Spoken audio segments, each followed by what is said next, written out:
Bornes déterrées, barricades érigées et pancartes contenant des messages forts. Par centaines, ces populations ont pris d'assaut la voie publique pour s'insurger contre une délimitation qu'elles qualifient d'illégale, implémentée par l'autorité lors de la création d'une nouvelle unité administrative, jadis quartier appartenant à leur village. La scène spectaculaire se déroule au niveau de la frontière entre le village Nkunchakap et le voisin de Ngonmoni dans le Nôn. L'arrêté préfectoral qui délimite la zone, c'est-à-dire le nouveau village et l'ancien village, à leur grande surprise, ce n'est pas ce qui a été respecté. C'est-à-dire, on a débordé en ignorant la limite préfectorale, la limite qui a été délimitée par le préfet. Voilà pourquoi la population s'est donc énervée. Depuis le temps là, j'essaie de les calmer à mon niveau. Et ils ne veulent pas me comprendre. Mais ils m'ont quand même supporté parce que ça fait longtemps, mais c'est peut-être hier et aujourd'hui qu'ils se sont dit que non. On a attendu par rapport aux correspondances que le chef avait dit qu'il a saisi les autorités. Les autorités n'ont pas encore réagi. Bien plus, ces derniers voient 80% de leur territoire leur échapper au profit d'un nouveau village qui, en plus d'être situé à une dizaine de kilomètres, ne disposerait, selon eux, que de 400 habitants.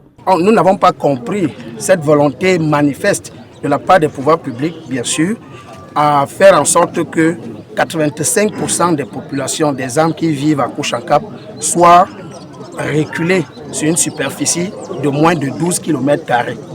Tandis que cette entité nouvellement créée absorbe elle seule, d'ailleurs qui ne compte pas plus de 400 âmes, absorbe à elle seule plus de 85% des terres. Le village nouvellement créé est à 85% et l'ancien village est à 15%. Comment se fait-il comme ça? Voilà leur problème. Ils ne sont pas en train de contester la création d'un autre nouveau village. Et parmi les premiers dividendes de cette scission mal conçue, le marchandage de terre. C'est le cas des zones forestières qui jusqu'ici servaient de tremplin à une population majoritairement agricole, où désormais le nouveau chef exigerait le paiement de 25 000 francs CFA par exploitant. Voyez-vous, il y a également ici derrière moi une zone forestière, parce que ces populations vivent à plus de 95% essentiellement l'agriculture.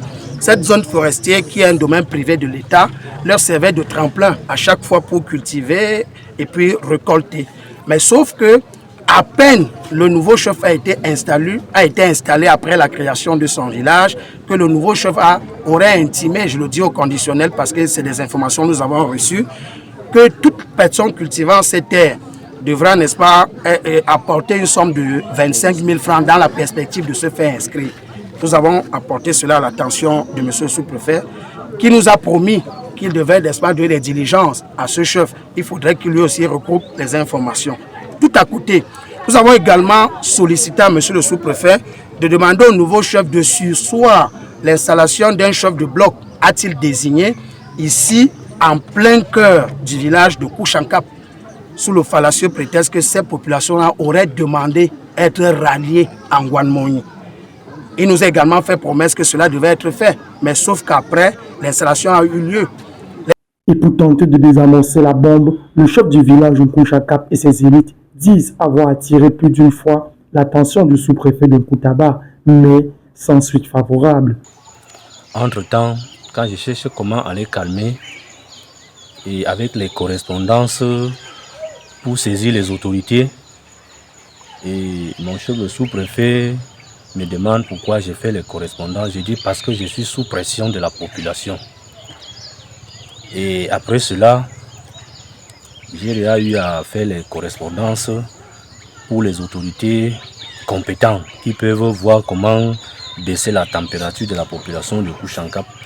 Nous avons essayé autant que faire se peut et à la limite de nos moyens de contenir les émotions des fils du village pour qu'on n'arrive pas à une effusion de sang ou alors à une contestation qui pourrait faire un effet boomerang. Parce que nous sommes conscients qu'au Cameroun, il y a beaucoup de foyers de tension qui naissent. Dans la perspective que cela n'arrive pas et que cela ne passe pas par Nkunchakap, nous avons bien voulu rencontrer l'autorité administrative de Koutaba, notamment qui est le sous-préfet, le chef de terre, à qui nous avons porté ces doléances. Même si tous reconnaissent la nécessité de rapprocher l'administration des administrés au regard de la forte émancipation perceptible, ils exigent toutefois le respect des limites naturelles et historiques. Nous ne contestons pas la création du village Ngwamouni. Le village Ngwamouni est créé par la décision préfectorale. Ce n'est que normal. C'est ce que nous avons longtemps cherché. Mais la délimitation qui est venue sur le terrain, c'est ce que nous contestons, c'est ce que toute la population conteste. Nous savons où est-ce que le village Ngwamouni se limite. Même les gens de Ngwamouni connaissent où est-ce que leur quartier, qui était d'abord un quartier de Kouchaka, qui est devenu aujourd'hui village, ils connaissent là où ça se limite. Voilà pourquoi toute la population est dehors pour contester la limitation que le sous-préfet est venu et poser ici derrière nous. Parce que nous sommes en plein village de Kouchaka et le village de Ngwamouni est à plus de 7 km d'ici. Précisons que toutes nos tentatives d'avoir la version du sous-préfet et du chef du village Ngwamouni se sont avérées infructueuses. En attendant, c'est le calvaire pour les usagers qui souhaitent rallier Massangam voisin. Et si rien n'est fait, les populations promettent de passer à la vitesse supérieure. C'est une affaire à suivre.